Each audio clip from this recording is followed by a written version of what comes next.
வணக்கம் friends, welcome to my channel. நான் இன்றைக்கி புதினா செடி எப்படி ஈஸியாக வீட்டிலையே வளர்த்துறதுன்னு காட்ட போகிறேன். அதுவும் தரையில் வைக்காமல் ஒரு பாட்டில் வச்சு ரொம்ப சூப்பராக எப்படி வளர்த்துறதுன்னு பார்க்கலாம்.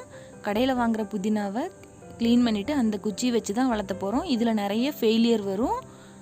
அதையெல்லாம் கடந்து இந்த மாதிரி ஃப்ரெஷ்ஷாக ரொம்ப ஆரோக்கியமான புதினா செடியை எப்படி வளர்த்தலாம் அப்படின்னு பார்க்கலாம். தரையில் வைக்கிறத விட நம்ம மாடியில் இந்த மாதிரி பாட்டில் வைக்கும்போது இதுக்கு பராமரிப்பு அதிகமாக தேவைப்படும்.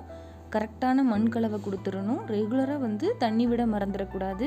முடிஞ்ச வரைக்கும் 2 வேளை விட்டாலும் இன்னுமே செடி ரொம்ப ஆரோக்கியமாக இருக்கும்.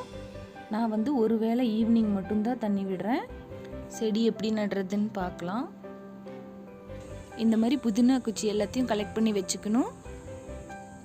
ஒரு டப்பாவில் கீழே ஓட்டையை போட்டுட்டு வெறுமனே காயர் பித்து மட்டும் தண்ணியில் நல்லா நனைச்சிட்டு புளிஞ்சு சேர்த்துக்கலாம். அதில் இந்த மாதிரி குத்து குத்தாக எடுத்து ஊனி வச்சுக்கணும். இது ஒரு 1 மந்த் வரைக்கும் இந்த மாதிரி டெய்லியும் தண்ணி ஊற்றி மெயின்டைன் பண்ணிட்டு வரலாம்.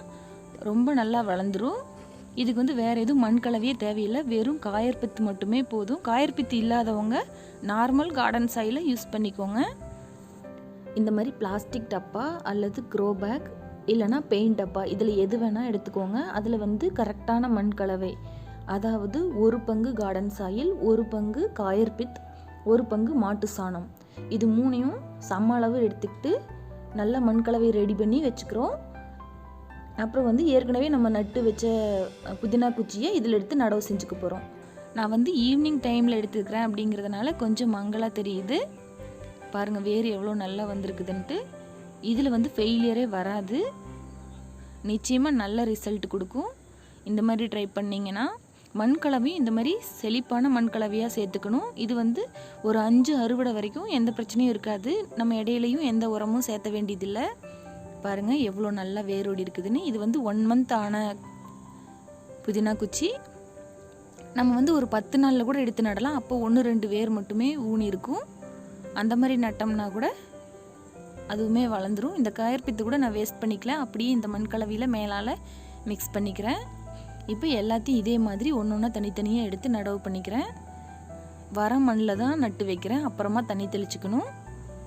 பார்த்திங்கன்னா தெரியும், ஒரு குச்சி கூட பழுதடையில். எல்லாத்துலேயுமே வேர் நல்லா ஊனிருக்கு.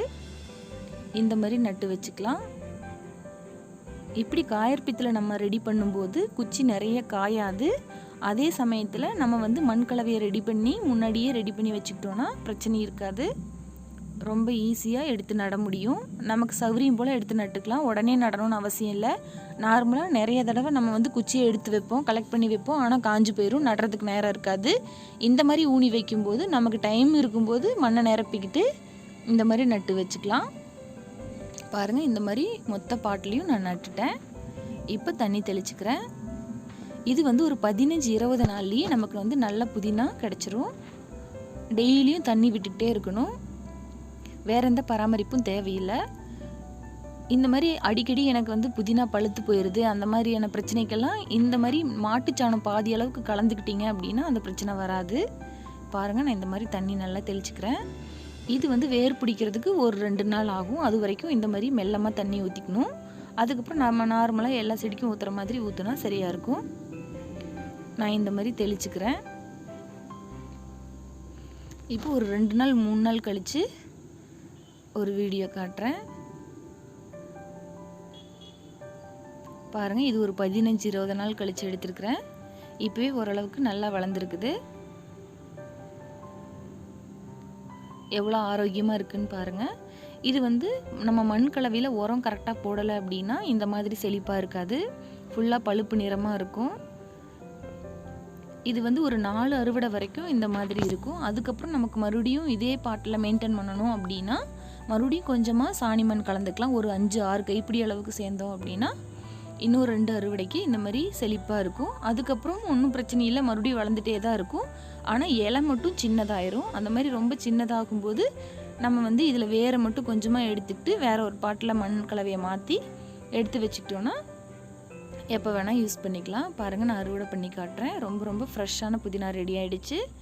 நீங்களும் இதே மாதிரி நட்டு பாருங்கள். எப்படி வந்துச்சுன்னு சொல்லி எனக்கு கமெண்ட் பண்ணுங்கள்.